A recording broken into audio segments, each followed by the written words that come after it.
안녕하십니까. 5월 26일 수요일 말씀 묵상 함께 시작하겠습니다. 오늘 본문이 조금 깁니다. 예레미야 9장 1절에서부터 16절까지인데요. 조금은 긴 본문이지만 하나님께서 이스라엘을 그리고 이 예루살렘 거민들을 어떻게 대하고 계신가에 대해서 우리가 배움으로써 하나님께서 우리에게 베푸신 은혜가 어떤 것이고 그 은혜가 어떻게 우리들에게 주어지고 어떻게 누릴 수 있는가를 오늘 배울 수 있을 것 같습니다. 본문이 조금 기니까요. 빠르게 본문을 읽고 그리고 계속해서 묵상해 나갔으면 합니다. 그런 말씀 바로 보시겠습니다.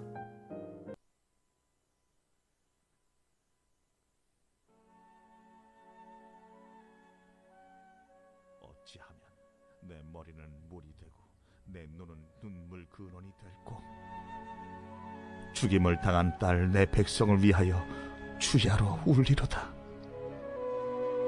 내가 광야에서 나그네가 머무를 곳을 얻는다면 내 백성을 떠나 가리니 그들은 다 가늠하는 자요 반역한 자의 무리가 되미로다. 여호와의 말씀이니라. 그들이 활을 당김같이 그들의 혀를 놀려 거짓을 말하며 그들이 이 땅에서 강성하나 진실하지 아니하고 악에서 악으로 진행하며 또 나를 알지 못하느니라. 너희는 각기 이웃을 조심하며 어떤 형제든지 믿지 말라. 형제마다 완전히 속이며 이웃마다 다니며 비방함이라. 그들은 각기 이웃을 속이며 진실을 말하지 아니하며 그들의 혀로 거짓 말하기를 가르치며 악을 행하기에 지치거늘. 네가 사는 곳이 속이는 일 가운데 있도다. 그들은 속이는 일로 말미암아 나를 알기를 싫어하느니라. 여호와의 말씀이니라. 그러므로 만군의 여호와께서 이와 같이 말씀하시되, 보라, 내가 내 딸 백성을 어떻게 처치할꼬. 그들을 녹이고 연단하리라. 그들의 혀는 죽이는 화살이라. 거짓을 말하며 입으로는 그 이웃에게 평화를 말하나 마음으로는 해를 꾸미는도다. 내가 이 일들로 말미암아 그들에게 벌하지 아니하겠으며 내 마음이 이런 나라에 보복하지 않겠느냐. 내가 산들을 위하여 울며 부르짖으며 광야 목장을 위하여 슬퍼하나니 이는 그것들이 불에 탔으므로 지나는 자가 없으며 거기서 가축의 소리가 들리지 아니하며 공중의 새도 짐승도 다 도망하여 없어졌음이라.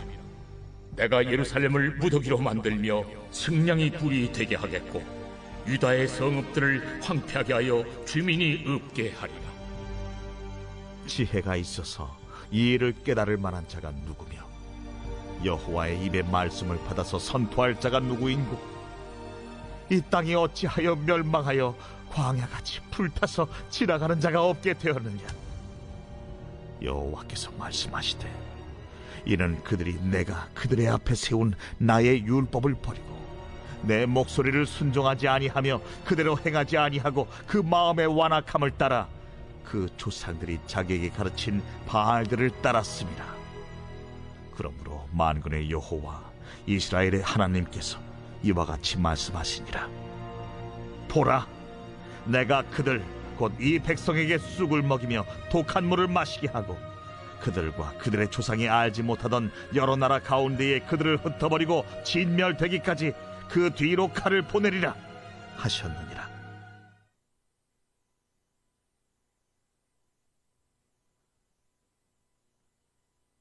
네, 지금 하나님의 심판 이야기가 나오는데 이 중에서도 오늘 본문에서는 이 민족적인 부패, 이 8장 9장 10장이 결국은 이 민족적인 부패에 대한 이야기를 하는 거거든요. 이스라엘 민족이 어떤 민족인지를 혹시 기억하십니까? 애굽에서, 이집트에서 나와서 40년 동안 광야 생활을 했던 민족이죠. 그리고 그 광야 생활을 끝내고 가나안을 정복하고 약속의 땅을 차지했다. 이것이 이스라엘에게서는 굉장히 중요한 역사적인 정체성이 됩니다. 그런데 오늘 본문을 보시면 하나님께서 이 유다와 이 예루살렘 거민들 그리고 뭐 북이스라엘도 포함된다고 할 수도 있겠죠. 여하튼 이 이스라엘 민족, 예루살렘 거민 이 사람들을 도로 광야로 내쫓아 버리겠다. 하나님께서 그 은혜를 주신 것을 취소하시고 이들을 애굽에서 이끌어내셔서 광야에서 지키시고 결국은 이 가나안 땅, 젖과 꿀이 흐르는 땅을 주셨는데 그 은혜 취소해 버리시고 광야로 내쫓겠다라는 선언을 하시는 거죠. 오늘 본문은 크게 보면 두 부분으로 나눠져 있습니다. 사실은 그러니까 이틀에 걸쳐서 다뤄도 괜찮았는데 그런데 뭐 주제는 계속 비슷비슷하니까요. 예레미야서 전체가 다 주제가 비슷하니까 조금 애매합니다만은 여하튼 광야에 대한 언급을 하고 있는 것, 하나님, 즉 이 하나님의 마음과 선지자 예레미야의 마음이 하나 이렇게 오버랩돼 가지고 같아요. 예레미야가 슬퍼하는 그 마음이 바로 하나님이 슬퍼하시는 마음인데 그 슬픔의 표현과 광야에 대한 언급을 하고 있는 부분이 1절, 2절, 그리고 10절에서부터 12절.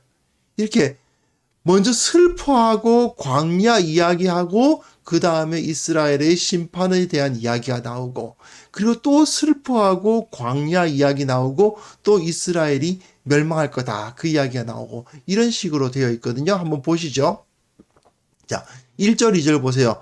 어찌하면 내 머리는 물이 되고 내 눈은 눈물 근원이 됐고 이게 무슨 소리냐면 이 머리에 물이 가득 차고 눈에서는 그 가득 차 있는 물이 막 쏟아져 나온다 이런 묘한 표현인데요. 계속 엉엉 운다는 얘기죠. 죽임을 당한 딸 내 백성을 위하여 주야로 울리로다. 이 내 백성이라는 표현은 중의적 표현이죠. 선지자의 백성이기도 하죠. 선지자의 민족이기도 하니까. 하지만 하나님의 민족이지 않습니까? 하나님께서 울고 계신 거예요. 하나님께서 이들을 놔둘 수는 없고 이들을 심판하실 수밖에 없는 거예요. 왜 그렇습니까? 반역했고 간음하고 반역한 자이기 때문에 심판할 수밖에 없습니다. 그러니까 이들이 어떻게 하냐? 광야에서 이 광야 이야기 나오죠. 예.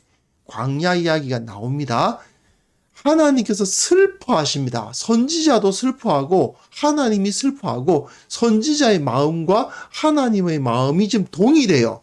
그래서 함께 엉엉 우는데 그 슬픔이 나타나면서 광야에 대한 언급이 나옵니다. 왜 그렇습니까? 하나님께서 나그네가 머무를 곳을 광야에서 얻는다. 이게 무슨 뜻일까요? 하나님의 집이 어디입니까? 성전입니다. 성전이 하나님의 집인데 예루살렘에 성전이 세워져 있었어요. 그런데 그 예루살렘 성전이 어떻게 된다고요? 파괴돼 버립니다. 그러니 하나님이 집이 없어서 하나님이 쫓겨나가시는 거예요. 묘한 표현입니다. 아니 하나님이 이렇게까지 막 그 낮아지시는 그런 느낌으로 비참한 모습으로 표현돼도 되는가 싶은 생각이 들지만 지금 하나님은 그렇게 자신은 그리고 자기 백성을 표현하시는 겁니다. 하나님은 먼 곳에서 하늘 위에서 백성을 내려다보고만 계시고 그리고 그 백성을 벌하시기만 하실 것 같은데 예레미야서에서의 하나님은 그런 하나님이 아닙니다. 하나님께서 이 예루살렘을 벌하십니다. 벌하시면서 또한 하나님은 자기 집을 때려 부수시는 거예요. 그리고 자기가 지금 홈리스가 되시는 거예요. 그 집 없는 사람이 되어버리시는 거예요.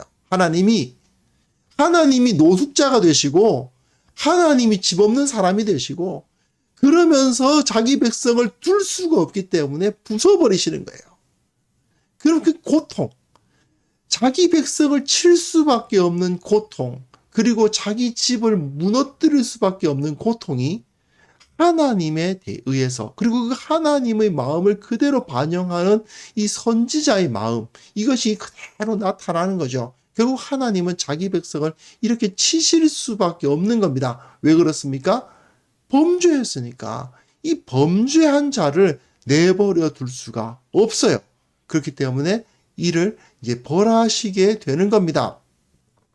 간음하는 자요 반역한 자의 무리인데 내버려 둘 수가 없는 것이죠.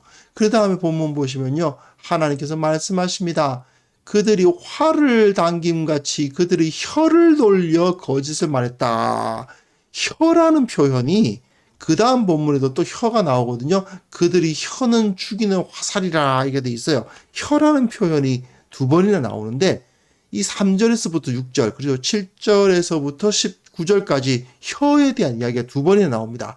이 혀가 왜 나오느냐? 언어 생활이죠. 언어가 거짓을 말하는데 활을 당김같이 합니다. 이 말을 한번 상상해 보세요. 활을 당겨서 딱 화살이 슉 날아가지 않습니까? 이 입이 활이고 이 입에서 나가는 말이 화살인 겁니다. 이해가 되시죠? 이 입이 활이어서 다른 사람을 찌르고 사는 사람을 넘어뜨리고 사람을 죽이는 악한 말을 이 입에서 쏴내는 겁니다. 그런데 이렇게 언어, 거짓, 그들은 각기 이웃을 속이며 진실을 말하지 아니하고 그들이 혀로 거짓말하기를 가르치고 악을 행하기에 지친다라고 되어 있는데 이 말을 거짓말을 하는 것, 다른 사람을 속이는 것이 성경에 의하면 죄악의 근본입니다. 창세기를 보십시오. 창세기에서 죄의 시작은 무엇으로부터 시작됩니까? 뱀의 거짓말이죠. 뱀이 거짓말을 하면서 이제 그 죄악이 이제 시작이 됩니다. 그리고 이들이 자기 죄를 고백하지 않고 저 여자가 하나님 당신이 나한테 같이 하게 했던 저 여자가 나를 깨워가지고 그렇게 됐다.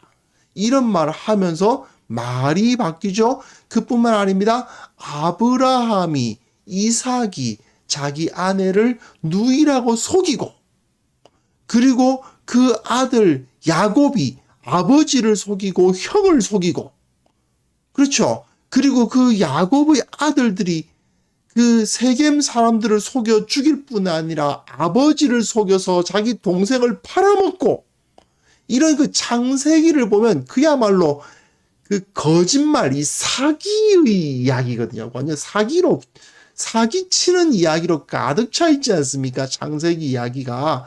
이 인간이 죄악을 저지르는데 뭘로 기록되어 있느냐? 거짓말인 겁니다. 그들이 각기 이웃을 속이며 진실을 말하지 아니하고 그들이 혀로 거짓말하고 이것이 어디서부터냐? 인간의 기본적 본성이다.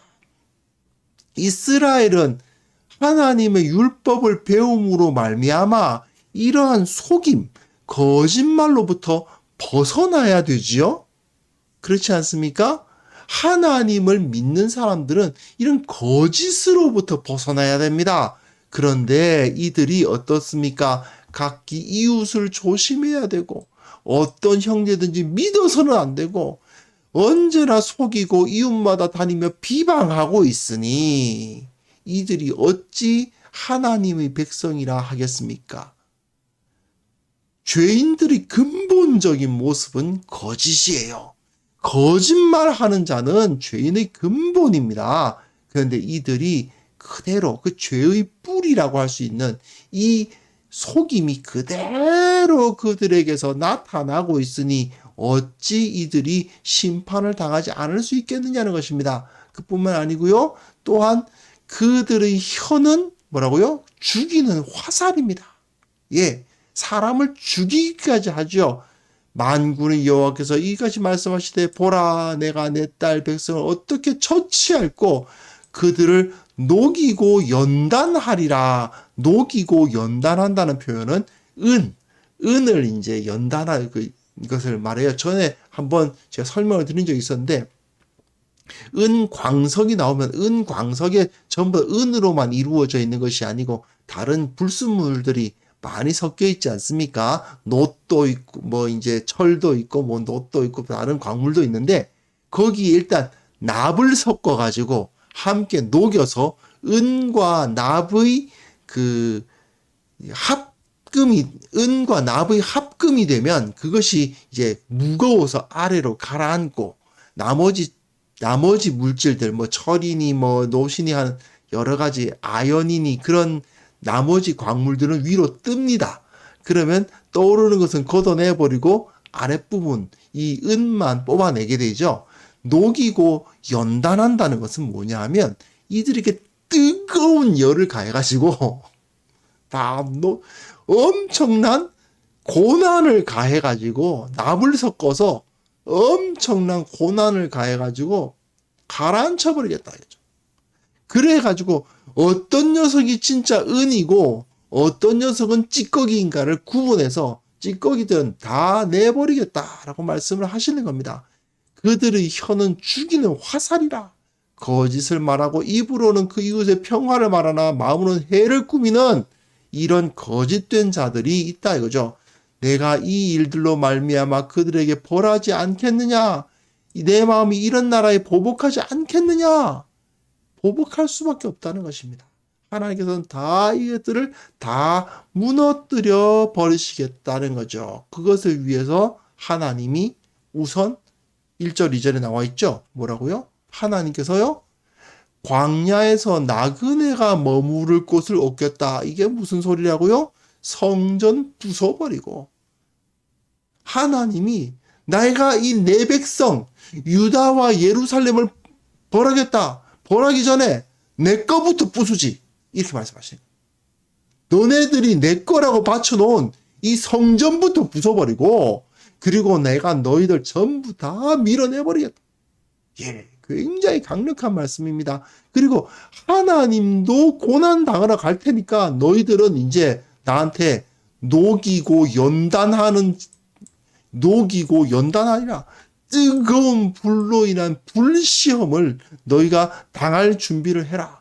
너희들은 지금 거짓을 말하고 있고 사람들을 죽이는 화살을 입으로 쏘고 있으니 어찌 내가 이런 나라에 보복하지 않겠느냐 이렇게 말씀하시는 거죠. 하나님이 자기 집부터 부숴버린 다음에 이제 이 모든 하나님은 그냥 편안하게 계시고 나머지 벌 하시겠다는 뜻이 아니에요.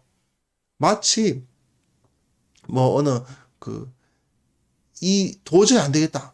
나도 같이 죽을 고생을 할 테니까 너희들도 같이 마치 하나님께서 이 자기 백성들을 회초리를 치시면서 하나님이 자기 이 종아리도 회초리를 치시면서 또한 이 이스라엘, 이 예루살렘 거민들을 회초리를 치시는 그런 모습이 여기서 기록이 되어 있습니다. 그 다음 본문 보시면요. 내가 산들을 위하여 울며 부르짖으며 다시 울고 슬퍼하는 모습이 나오죠. 자, 1절, 2절에 처음 본문 한번 보세요. 1절, 2절에 내 머리는 물이 되고 내 눈은 눈물 근원이 됐고 슬퍼하면서 광야 이야기가 나왔잖아요. 마찬가지로 두 번째 단락이거든요. 이게 울며 부르짖는 이야기를 하죠. 울며 부르짖는다 이야기가 나온 다음에 어떻게 됩니까? 광야 이야기가 나오잖아요. 그렇죠? 슬퍼하고 광야. 이들을 광야로 내몰아 버리시겠다는 것을 나타내어 주고 있습니다. 이들은 이제 다 불에 타서 지나는 자가 없고 거기서 가축의 소리가 들리지 않고 공중의 새도 짐승도 다 사라져 버렸습니다. 네. 왜 그렇습니까? 이들은 이제 하나님의 그 징계를 당할 수밖에 없는 거예요. 내쫓기는 겁니다. 이 광야라는 곳이 어떤 곳입니까? 사실은 하나님께서는요. 자, 이 부분만 보세요. 지혜가 있어서 이 일을 깨달을 만한 자가 누구며 여호와의 입에 말씀을 받아서 선포할 자가 누구인고? 말씀이 왜 중요할까요? 이스라엘의 역사에서 말입니다. 이들이 광야를 걸을 때 이들이 하나님의 말씀을 받았기 때문에 이 사람들이 만나를 먹고 살아갈 수가 있었죠. 이 사람들이 어떻게 살았습니까? 광야에서도 사람이 떡으로만 살 것이 아니라 하나님의 입에서 나오는 모든 말씀을 통해서 살 것이니라. 이 사람들은요, 광야에 있을 때에도 하나님의 말씀을 들으면 그곳은 광야가 아니었어요. 예. 하지만 가나안 땅, 젖과 꿀이 흐른다는 그 땅에 있을 때라도 하나님의 말씀을 안 들으면 어떻게 되는 겁니까? 소위 말하는 그 약속의 땅 안에 산다 하더라도 하나님의 말씀을 안 들으면 그 땅은 광야인 거예요. 이게 굉장히 중요한 메시지로 여기서 제시가 되고 있습니다. 하나님께서는요, 이스라엘에게 모든 것을 다 베풀어 주셨습니다. 먹을 것을 주시고, 마실 것을 주시고, 살 곳을 주시고, 평안함을 주셨어요.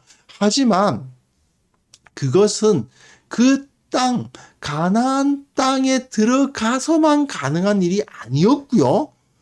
광야에서도 하나님의 말씀을 들으면 그곳은 하나님께서 주시는 젖과 꿀이 흐르는 땅이 되었습니다.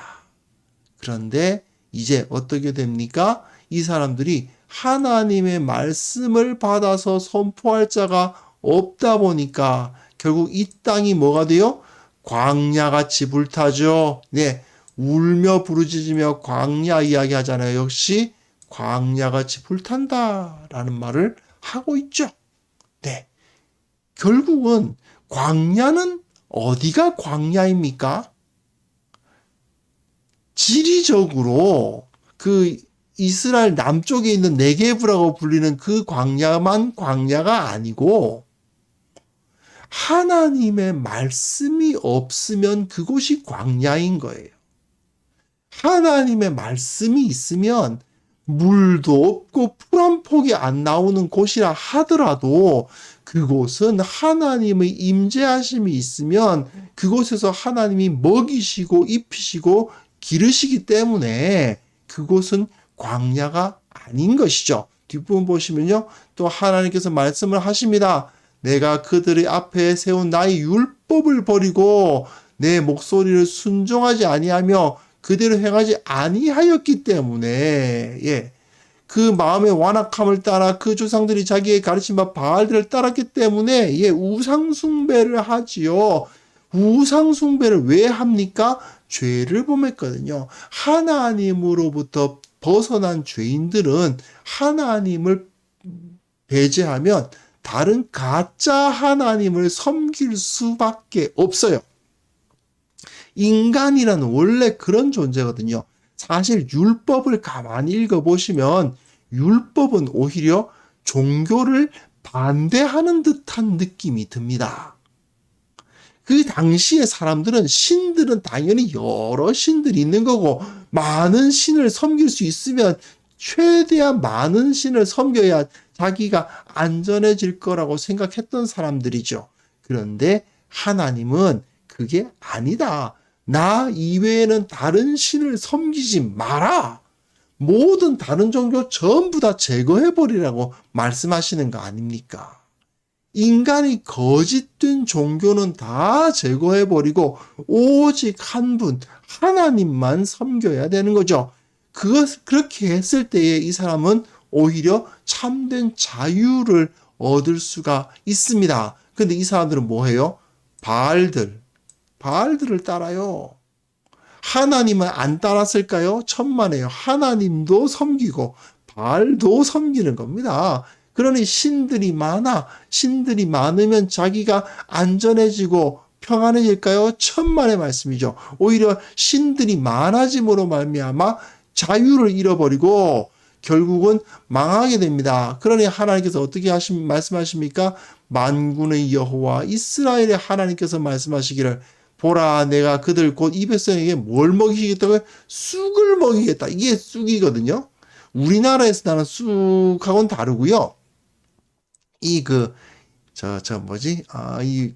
사막에 나는 이 쑥처럼 생긴 건데 조금 다르답니다. 굉장히 쓴맛이 난다고 해요. 그런데도 뭐 양들은 먹기는 한다네요. 그래서 먹기도 하고 가끔은 이게 이걸 차로 달여서 마시면은 이 몸에 있는 그 기생충들을 잡는데 좋다나요? 뭐 그렇답니다. 정확하게 저도 잘 모르겠는데 이것을 이제 그 히브리어는 라나라고 하는데 이 라나라고 하는 이거 쑥 요것을 먹이겠다. 하나님께서는 광야에서 원래 뭘 먹이셨죠? 만나를 먹이셨죠. 근데 너희들에게 만나를 먹이는 게 아니라 라나를 먹이겠다. 쑥을 먹이겠다. 그리고 반석에서 나온 물을 마시게 하셨잖아요. 근데 반석에서 나온 물이 아니라 독한 물, 독한 물이란 말은 이제 직역하면 독의 물, 독물, 독이 섞인 물. 그런 이 독의 물을 마시게 하겠다라고 말씀을 하십니다. 예, 만나와 그 반석에서 나온 맑은 물을 만나와 생수를 마시게 하시는 것이 아니라 쑥을 먹이고 독물을 마시게 하시는 하나님. 왜요? 하나님의 말씀을 따르지 않고 우상을 섬기게 되면 이렇게 되는 거죠. 그리고는 결국은 어떻게 됩니까? 만나와 생수를 먹이시며 이들을 인도하셔서 가나안 땅을 차지하게 하셨던 하나님이 이제는 어떻게 해요? 쑥을 먹이고 동물을 마시게 한 다음에 가나안 땅을 차지하는 것이 아니라 그들과 그들의 조상이 알지 못하던 여러 나라 가운데로 그들을 흩어버리고 진멸되기까지 그 뒤로 칼을 보내리라. 예. 저 가나안 땅을 무너뜨리고 그 땅을 차지하게 하시는 것이 아니라 오히려 많은 땅 중에 그들 다 흩어버리는 그런 일들을 하나님께서 하실 것이다. 예. 이것이 바로 오늘 부문의 말씀입니다. 결국 이스라엘과 유다의 백성들은 광야 생활을 하느냐 또는 하나님의 그 젖과 꿀이 흐르는 땅에서 살게 되느냐는 하나님이 함께 하시느냐 아니냐, 하나님의 말씀을 따르느냐 아니냐에 달려 있는 겁니다. 지리적으로 그 팔레스타인 가나안 땅에 살아도 하나님의 말씀하심과 그 임재하심 앞에 서지 못하면 광야에 있는 것이나 다름이 없고요. 지리적으로는 광야에 있다 하더라도 하나님이 함께 하신다면 하늘에서 내려오는 양식을 먹고 반석에서 나는 물을 마시는 겁니다. 그러니까 참된 풍요를 누릴 수가 있는 거죠. 우리가 어떤 상황에 있든지 간에 정말 광야를 살아가는 것 같은 그런 상황에 있다 하더라도 하나님을 붙들 수 있으면 그곳이 바로 젖과 꿀이 흐르는 땅이고요. 아무리 돈이 많고 아무리 직업이 좋고 아무리 뭐 다른 사람들이 부러워할 만한 자리에 있다 하더라도 하나님을 떠나면 그곳이 광야인 것입니다. 쑥을 먹고 동물을 마실 수밖에 없는 곳이 된다는 이야기죠. 하나님의 말씀, 하나님의 임재하심, 이것이 우리들의 모든 것입니다. 하나님께서 주시는 그 신령한 양식을 누리며 사람이 떡으로만 살 것이 아니라 하나님의 입에서 나오는 모든 말씀을 가지고 산다는 사실을 깨닫고 그 은혜를 누리며 살아가는 것이 진정한 그리스도인이라는 사실을 깨달으면서 우리가 이 생활, 주님과 동행하고 주님의 손을 붙들고 걸어가기를 결단해야 되겠습니다. 이 시간 함께 기도하실 때에 이것을 위해서 기도합시다. 어떤 상황에 처했든지 간에 하나님의 말씀 가운데 서게 하여 주옵소서. 오직 주님과 동행하게 하시고 좋은 자리, 사람들이 보기에 좋은 자리이건 나쁜 자리이건 부유하건 가난하건 높건 낮건 하나님께서 은혜를 베풀어 주시면 나는 그곳을 젖과 꿀이 흐르는 땅이 되게 할 수 있음을 믿고 하나님의 은혜 가운데 살아가게 하옵소서. 함께 기도하는 시간 갖겠습니다. 기도합시다.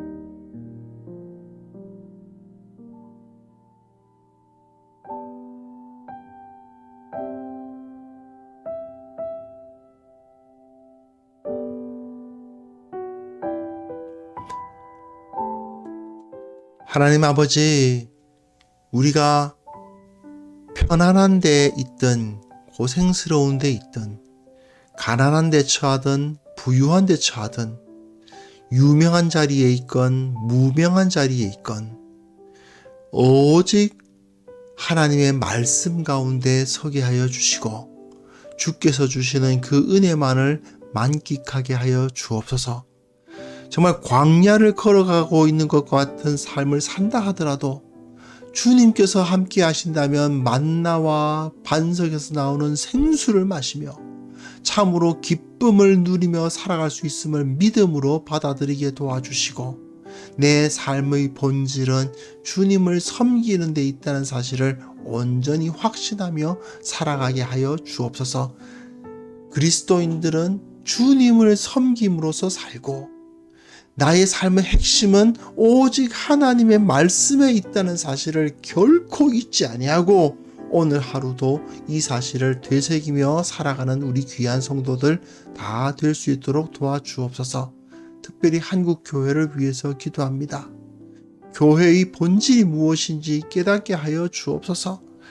화려한 큰 건물도 아니고 유명한 사람들이 아니고 오직 주님의 진리 가운데 서 있는 사람들, 참된 성도들이 서야 한다는 사실을 온전히 깨닫고 참 하나님의 백성들을 배출하는 진정 하나님의 말씀을 따라 살아가는 사람들이 공동체를 이루는 그러한 역사들이 이 한국교회 위에 일어나게 하여 주옵소서. 아버지께서 은혜를 베풀어 주시면 가능할 것으로 믿사오니 주님께서 이 교회의 강단을 변화시켜 주시고 이 교회가 온전히 주님의 말씀을 기뻐하게 하여 주시고 진리 위에 온전히 서는 교회 다 될 수 있도록 도와주옵소서.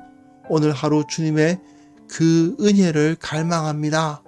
주님께서 우리가 어느 방향으로 가야 할지 깨닫게 하여 주시고 그 길을 보여주시고 승리하게 하시고 어려운 일 당할 때마다 주님께서 채워주시는 것으로 기뻐하게 하시며 참으로 언제 어디서든지 찬송하며 감사하며 기뻐하며 기도하며 살아가는 귀한 성도들 다 만들어 주옵소서. 오늘 하루 승리의 소식을 전하며 기뻐하는 사람들 다 될 수 있도록 주님께서 은혜 위에 은혜를 베풀어 주시기를 원하옵고 예수 그리스도의 이름으로 기도합니다. 아멘.